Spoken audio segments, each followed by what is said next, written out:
जब एक टेलीफोन साक्षात्कार में भारतीय उद्योगपति रतन टाटा से रेडियो प्रस्तोता ने पूछा, सर, क्या आपको याद है कि आपको जीवन में सबसे अधिक खुशी कब मिली?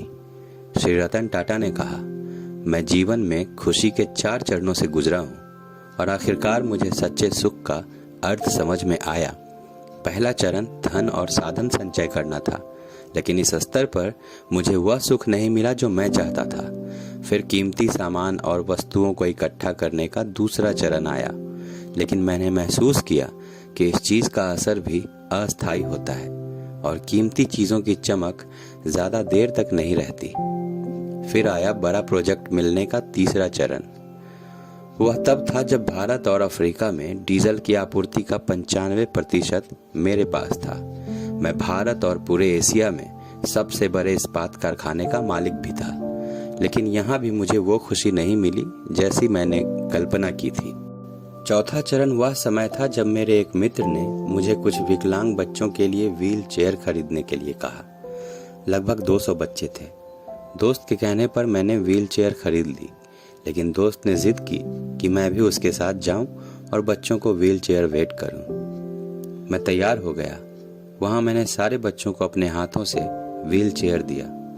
मैंने इन बच्चों के चेहरों पर खुशी की अजीब सी चमक देखी।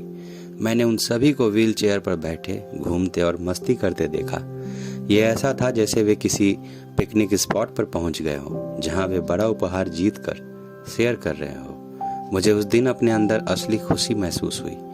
जब मैं वहां से वापस जाने को हुआ तो उन बच्चों में से एक ने मेरी टांग पकड़ ली। मैंने धीरे से अपने पैर को छुड़ाने की कोशिश की, लेकिन बच्चे ने मुझे नहीं छोड़ा। उसने मेरे चेहरे को देखा और मेरे पैरों को और जोर से पकड़ लिया। मैं झुक गया और बच्चे से पूछा, क्या तुम्हें कुछ और चाहिए? तब उस बच्चे ने मुझे जो जवाब दिया, उसने ना केवल मुझे झकझोर दिया, बल्कि जीवन के प्रति मेरे दृष्टिकोण को भी पूरी तरह से बदल दिया। उस बच्चे ने कहा था, मैं आपका चेहरा याद रखना चाहता हूँ, ताकि मैं जब आपसे स्वर्ग में मिलूं तो आपको पहचान सकूं और एक बार फिर आपका धन्यवाद कर सकूं। दोस्तों, इस शानदार कहानी का मर्म ये है कि हम सभी को अपने अंतर्मन में झांकना चाहिए और यह मनन अवश्य करना चाहिए कि इस जीवन, संसार और सभी सांसारिक गतिविधियों को छोड़ने के बाद आपको किस लिए याद किया जाएगा। क्या कोई आपका चेहरा फिर से देखना चाहेगा? ये बहुत मायने रखता है। इस वीडियो को देखने के लिए आप सभी का बहुत बहुत धन्यवाद। आप सभी का दिन शुभ हो।